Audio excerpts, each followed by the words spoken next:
Additional आहे, याची आई माझं गाणं आहे, हे ग्रंथातलं नाही, ऍडिशनल आहे, पण समाजाला प्रेरणा देणार आहे. काय वर्णन त्याच्यात असलं, इथे बिरतं काळ झालं ते आई माझी. सगळे म्हणतात, सगळ्यांना पाठ आहे म्हणून मुद्दा म्हणून दाखवतो. आई माझी मायेचा सागर दिला तिने जीवना आकार. मायेचा सागर जीवनाधार. आई माझी मायेचा सागर. आई वडील माझे थोर, काय सांगू त्यांचे उपकार. जीवनाच्या वाटेवरती किती असतो त्यांचा आधार. आई माझी काय वर्णन आहे. तुम्ही लहान असताना आठवा, जेव्हा जात्याचं दळण होतं, गिरण्या नव्हत्या, शेती फार पिकत नव्हती, जात्याचं दळण त्या सुनेने रात्रभर दळायचं. जेवढं असेल तेवढं दळायचं, तेवढंच पीठ काढायचं, तेवढ्याच भाकरी बनवायच्या. सगळ्यांना पुरत नसायच्या. घरातल्या काम करणाऱ्या कर्तबगार माणसांना त्या भाकरी द्यायच्या. उरली तर तिला, न ती माऊली उपवाशी.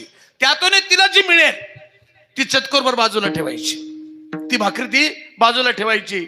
माझं लेकरू दुपारच्या सुट्टीत येईल, त्याला काहीतरी खायला पाहिजे, लक्ष देऊन असायची. दुपारच्या सुट्टीत लेकरू घरी आलं म्हणजे आपण 8वा दिवस रानातून पादत राणे जरी पायात नसले, चिखल असला, काटे असले तरी ते तुडी तुडी देते.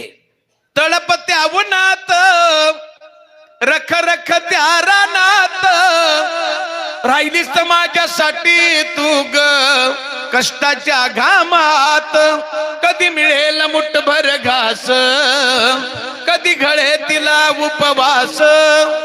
ओल्या मातीतून चालताना तुळविले काट्याचे फास. आई माझी मायेचा सागर नदीची चांदणी तू ग चंद्राची कोर. तुझी शीतल छाया मला हवी जीवनभर. तुझ्या शीतल छायेमध्ये उभं आयुष्य जगेन. आई देवापासी मी ग पुन्हा तुलाच ग मागेन.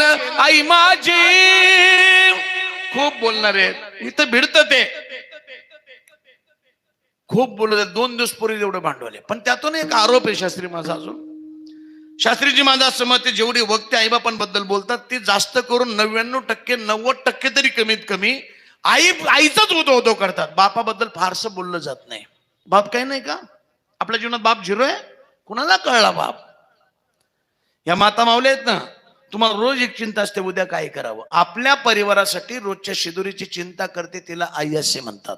पण अख्ख्या परिवारासाठी आयुष्यभराची शिदोरी निर्माण करण्यासाठी रात्रंदिवस झटत राहतो, वेळ प्रसंगी डबल ड्युटी करतो, तो बाप असतो.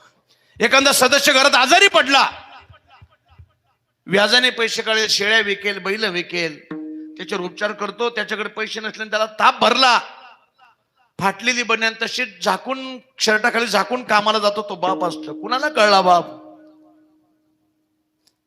प्रत्येक सणावाराला घरातल्या सगळ्या सदस्यांना नवीन कपडे घेतो,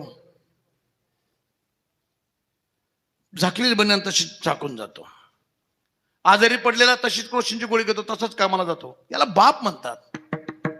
एखाद्या बापाच्या पोटी मुलगी जन्माला यावी, त्या मुलीला घडवावी कशी, नटवावी कशी, कशी देखणी दिसावी, तिचं राहणीमान कसं असावं, तिच्यावर काय संस्कार बिंबावेत, ही चिंता आईला आहे. पण त्या मुलीसाठी साजेल असा पती, माझ्या उंचीचं खानदान, जेणेकरून माझी मान उंचावेल, असले पाहुणे शोधण्यासाठी रात्रंदिवस प्रयत्न करतो, तो बाप असतो. एखाद्या लग्नात तुम्ही गेलात ना, लग्नात गेल्यावर त्या बापाचा चेहरा पहा.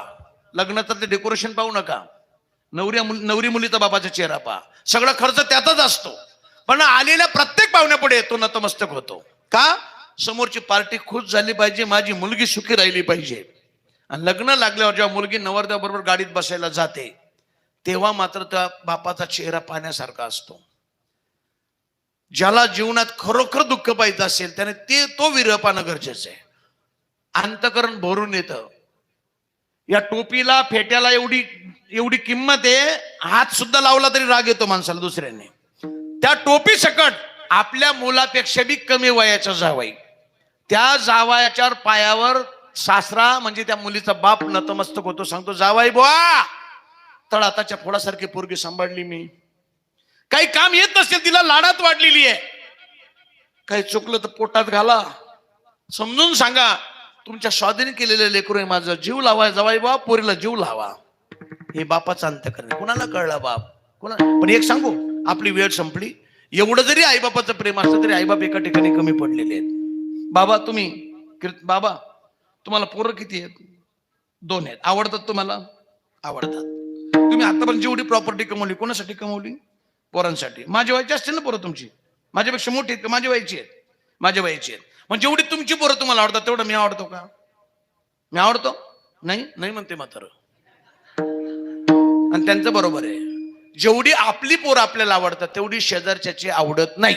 आपल्यालाच नाही, देवाला सुद्धा नाही. देव सुद्धा भक्ता राखे पायापाशी, दुर्जनाची संवारी.